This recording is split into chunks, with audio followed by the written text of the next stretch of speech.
What's up, Rich Squad? Welcome back to the channel. It's your boy Dominic Rich, and I'm back with day 5 of the Euro 2020 qualifiers. It's actually match day 2, but it's the 5th day in the March international break. So we have 7 fixtures to run through. Today's videos, it's gonna be real today. It's gonna be real in today's video, okay? So sit back, relax, and enjoy. So let's go. On Sunday, the 24th of March, there were 10 games. We saw Wales beating Slovakia 1-0, Kazakhstan losing to Russia 0-4, Hungary upsetting Croatia 2-1, Israel defeating Austria 4-2. That was a shock result. San Marino losing 0-2 versus Scotland, bouncing back from a loss. Northern Ireland defeating Belarus 2-1. Netherlands and Germany played to a 2-3 thriller with the Germans coming out victors. You know, the last 2 games between these 2 teams, it was a draw and a win for the Dutch. But Germany, I should say, finally, tastes, victory. Slovenia and Macedonia played to a 1-1 draw. Remember, these are 2 former Yugoslav nations. And Poland defeated Latvia 2-0. Cyprus lost to the high-flying Belgians 2-0. So now we want to talk about Monday, the 25th of March fixtures. All right, we had 7 games today from groups A, B, and H. So that will be it for these groups until June. So let's go through these fixtures and just, analyze each and every one, see, where every team is heading, if they're heading to Euro 2020 or they won't. So let's start with the first one. Turkey 4, Moldova 0. So Turkey continuing after, winning on match day 1 with a 4-0 victory over Minnows Moldova. In this game we had Hassan Ali Calderim scoring in the 24th minute, Cenk Tosun in the 26th and 53rd, and Kaan Ayhan scoring in the 70th minute. Moldova failed to reply. So Turkey, 6 points in 2 games. That's a really, really good start for Turkey. Remember, in Euro 2016 qualifiers, they left it till the very last kick of the ball. So, it's very, very important to start off on the right foot for Turkey. They would not want to miss out on Euro 2020 after missing the 2018 World Cup. So good stuff from Turkey there in Group H. So there were more Group H fixtures. Let's start with the France versus Iceland. Well, France, they defeated Moldova. I think it was a 4-0 victory or 4-1, something like that. It was a 4-0, can't quite remember, but they defeated Iceland 4-0. Iceland won their first fixture, but losing their second. Iceland have been, on the decline after the 2018 World Cup, I'm afraid to say. Remember, this team did so well at Euro 2016, which was their first ever, major tournament. And then they made it to the World Cup, but, they are on the decline. So who knows if they will even make it to Euro 2020. So France defeated them 4-0. Another impressive performance by Le Bleu. I really like the look of their new uniform as well. That is fire. That is definitely fire. Umtiti scored in the 12th minute. Then Giroud scored in the 68th minute. And I think he became the 3rd highest, all-time goal scorer for France in that process. Then we had Kylian Mbappe scoring in the 78th minute.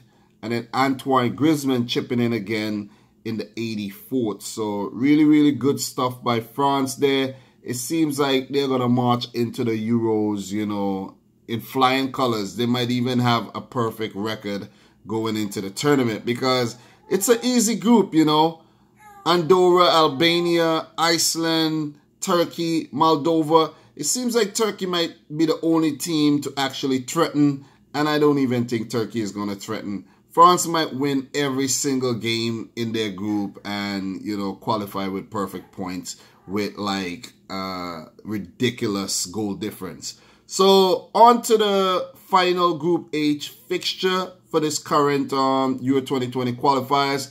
Andorra 0, Albania 3. Good stuff there by Albania, bouncing back from their defeat on match day 1. So good stuff. They really needed that victory because they have been going through somewhat of a slump after, you know, their early exploits in the UEFA Nations League, I think, when they defeated Scotland. So Albania back in, you know, with a W. Andorra, you know, mere minnows, small country, landlocked country in Europe, and they're never going to threaten these teams. So we had Sadiku scoring in the 21st minute, Balai scoring in the 87th, and Abarashi in the 6th minute of extra time to give the away team a comfortable victory. So their next fixture will be versus Iceland in June.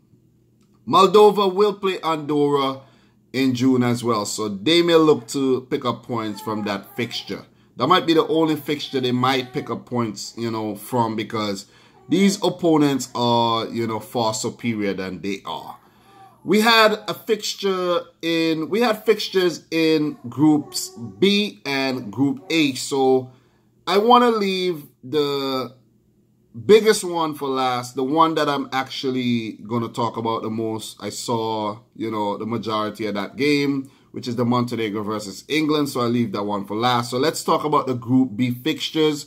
Luxembourg 1, Ukraine 2. Luxembourg, they won their first match. That was against, let me see, well, they actually won their first match. I can't remember the team they played against, but they won their first game. I think it was 2-1, but losing to Ukraine 2-1 in this match. Ukraine, remember, they drew their first match versus Portugal in a 0-0 stalemate. So in this game, Luxembourg versus Ukraine, Luxembourg actually scored first through Turpel in the 34th minute. Then, oh man, this name is hard to say. Gankov scored the equalizer in the 40th minute, and then Rodriguez scored an own goal in the 3rd minute of extra time. That must have been heartbreaking for Luxembourg. Picking up a point versus, you know, good team like Ukraine would have, you know, meant a lot for Luxembourg, who are up and coming. They have never qualified for the Euros, so, you know, that would have been, you know, progress for them picking up a point there. So, good win for Ukraine. The good win for Ukraine, a win and a draw, you know, starting off their qualifying campaign really, really well. The other Group B fixture was Portugal versus Serbia. Two big teams were at the, you know, 2018 World Cup. Portugal won, Serbia won. This game, biggest talking point, Cristiano Ronaldo hopping off injured in the 30th minute with a hamstring injury. So this is not good. This is not good for Juventus, man, because they have, you know, Champions League obligations coming up versus Ajax, and they need Ronaldo. We saw what he did versus Atletico Madrid, scoring a hat-trick. Like, who scores hat-tricks versus Atletico Madrid? It doesn't happen very, very often. So with Ronaldo pulling off that feat, and then, you know, he just seems like he got his Champions League mojo back because he was going through a slump in the Champions League this season. And, you know, picking up an injury for Portugal. First match versus Ukraine, he didn't do anything great, coming back from, you know, a short hiatus from the national team, and now this. So, who knows? Maybe Portugal plays better without Ronaldo, because look at what they did in the Nations League and Ronaldo wasn't involved. So, who knows? It may be a blessing in disguise, you know. Actually, Portugal went down in the 7th minute through a Dusan Tadic penalty. And after Ronaldo went off, they equalized through Danilo, and, you know, the game ended just so. So, who knows what would have happened if Ronaldo stayed on the field? Maybe they would have lost the game. We don't know that. We don't know what would have happened, but he went off, and they end up picking up 1 point. But don't get me wrong, Ronaldo is a very, very influential figure for Portugal, but maybe the team plays with, you know, little less pressure if he's not on the field, if you get what I'm saying. Because when Ronaldo is there, he's a focal point. You have to basically play around him. So maybe, you know, the other players got, you know, freed up and, you know, they could express themselves and be creative. So good draw for Serbia, though, versus Portugal on the road. Big draw, picking up that point there. Portugal, 2 draws in 2 games, not good. Remember, I told you guys, Portugal, you know, this is how they are, you know. They don't blow teams away like that. In tournaments, you know, they just get by and they get through. So 1 point each for both teams. Serbia, man, under Mladen Krstajic, they seems like, you know, they have been a vastly improved team. Not bad at the World Cup. Really good in the UEFA Nations League. And now in qualifiers, they're looking good. They only played 1 qualifying fixture, though. Their first game was an international friendly versus Germany, which they also drew. So, positives to take away from this international break for Serbia, man. You know, the team has a lot to work with going forward.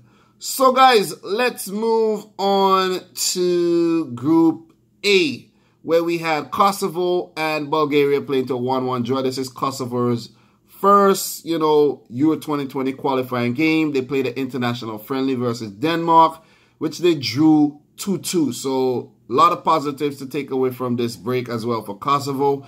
And I'm picking them to come through this group because they are a team on the up. Regardless if people may like it or not, you know, to political, you know, reasons with Kosovo, they're saying Kosovo is part of Serbia, whatever. I don't care about that. I'm talking about the football. Kosovo is a vastly improved football team. You know, this is their first ever European, you know, qualifying fixture as well. So, Bulgaria, they actually drew their first game, I think. It was versus Montenegro. So, 2 draws in 2 games. You know, not a bad start. Not a bad start at all. But, you know, they need to win this game. This is actually their 4th draw in a row. They need to win more games if they are to qualify for Euro 2020 directly.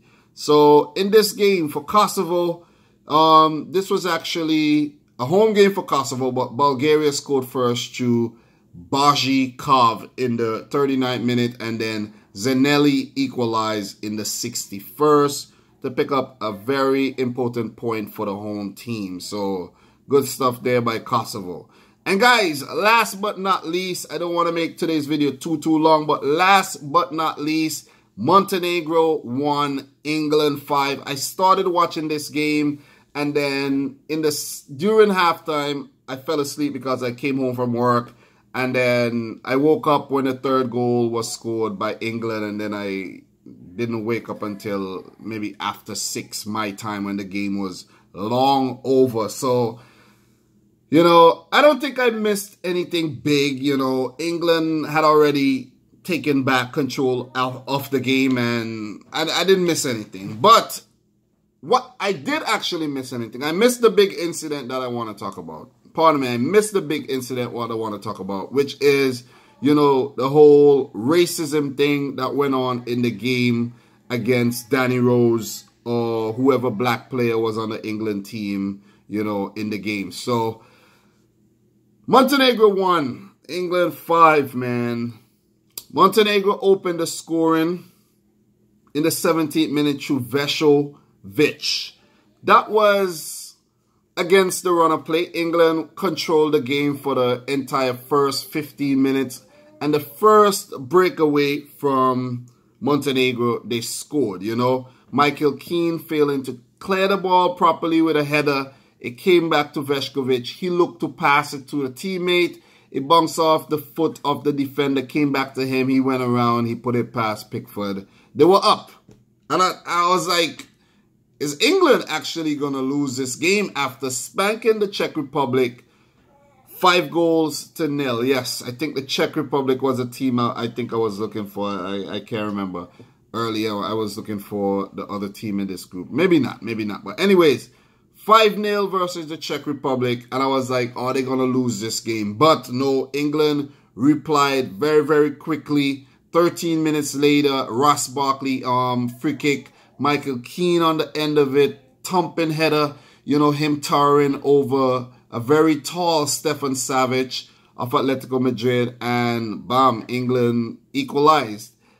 9 minutes later, Ross Barkley with the goal. Callum Hudson-Odoi over on the left, man, creating menace and, well, I should say causing menace for the, you know, Montenegrin defenders. And his shot was going wide and Ross Barkley just diverted it in the back of the net.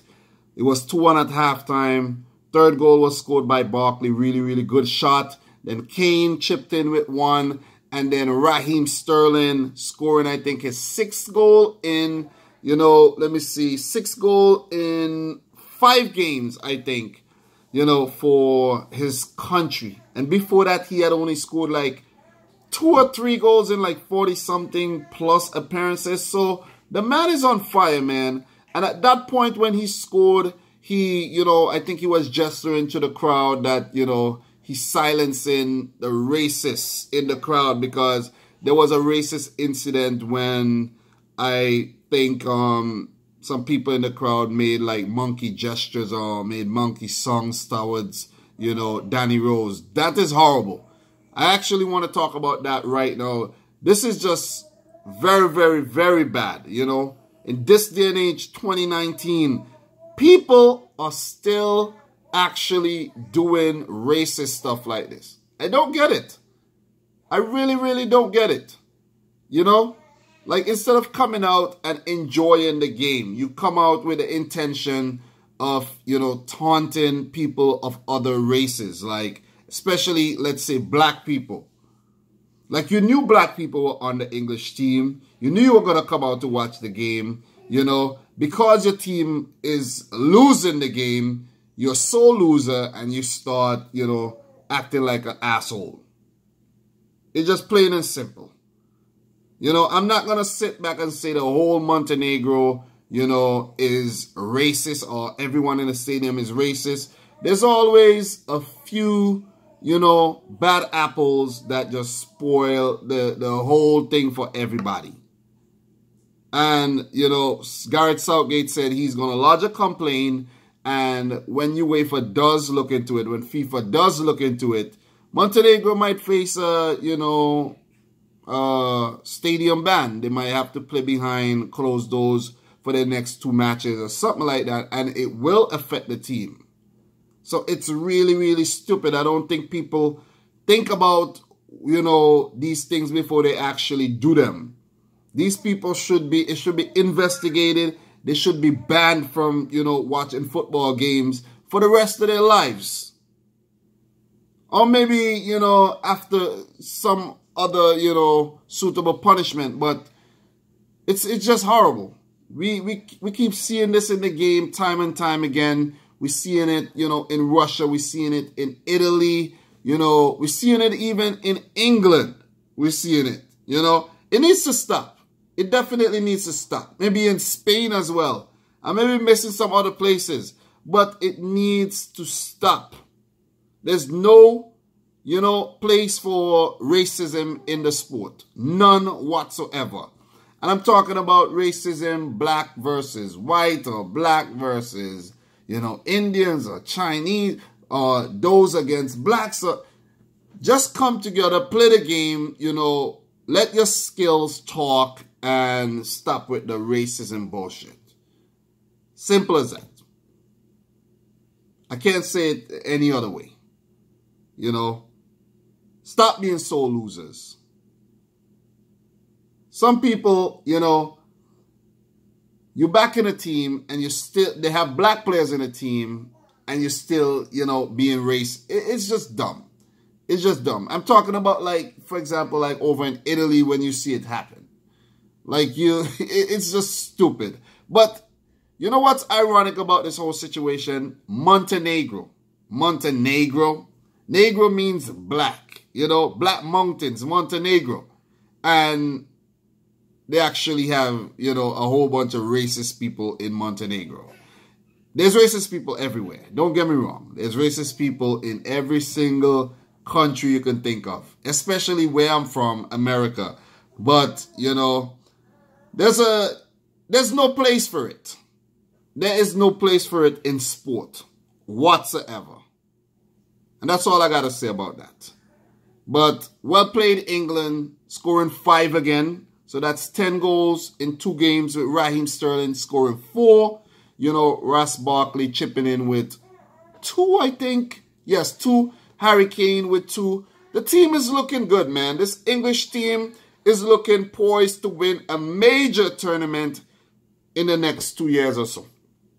They could win the UEFA Nations League and they could win the Euro 2020. Something is coming home. Something is coming home. Let me say that. And not my home, just the home of the English fans. You know the whole saying, it's coming home. It pissed me off during the World Cup, but I now believe something has to be coming home. So, well played, you know, Hudson-Odoi with his first international start. He can't even start for Chelsea, but he's starting for England. Declan Rice, I think, with his first start for England as well.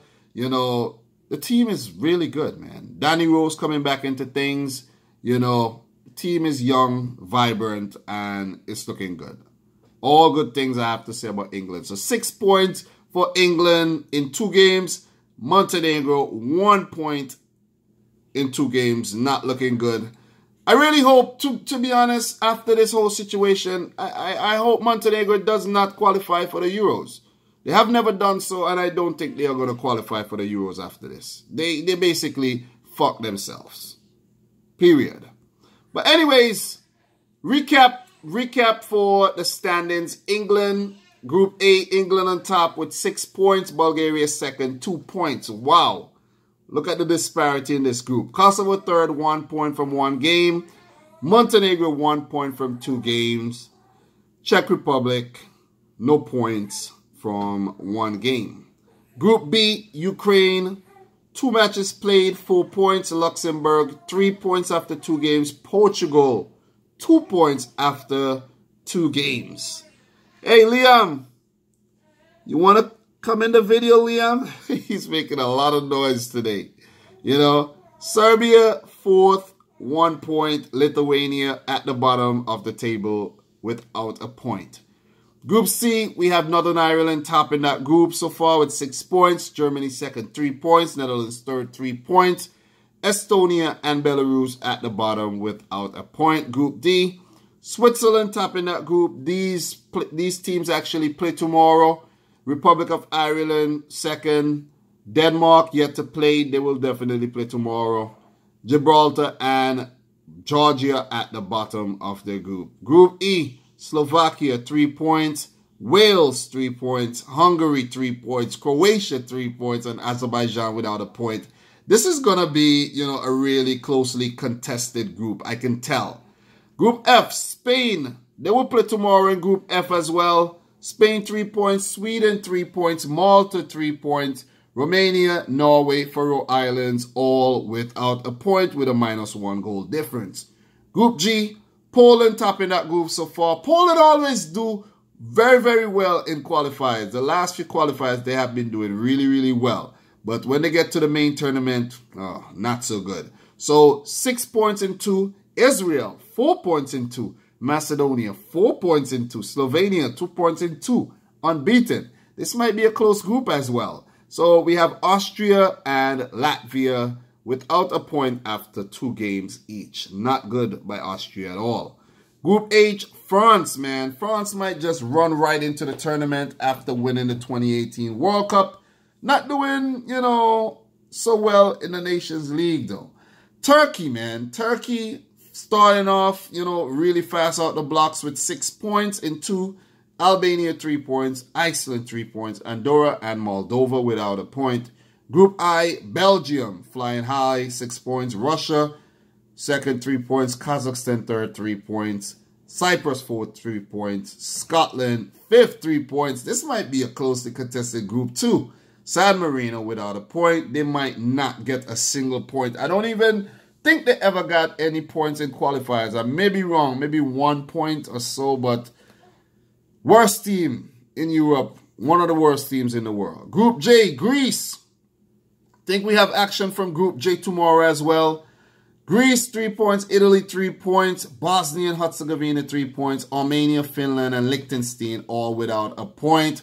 And that wraps up, you know, the recap of the group standings and the 7 fixtures that were played on Monday, the 25th of March, 2019, where it wasn't short of incident at all. You know, very, very unfortunate incident though. You know, never want to see racism in sport, you know, let alone the sport we love, football. So I hope, you know, Montenegrins, they actually, you know, learn from this and they come out with a statement of some sort to apologize to the English fans, to the English players, and just sort out this whole thing, because it's not a good look for Montenegro at all. So, guys, I'm your boy Dominic Rich. Let me know if I missed any big talking points down below. I'll be back tomorrow for the final video. It'll be 6 straight videos talking about each day of the Euro 2020 qualifiers. So it's late, gotta get to, you know, bed, wake up tomorrow to go to work and do it all over again. So until tomorrow, don't forget to smash the thumbs up button. Peace out. Rich Squad.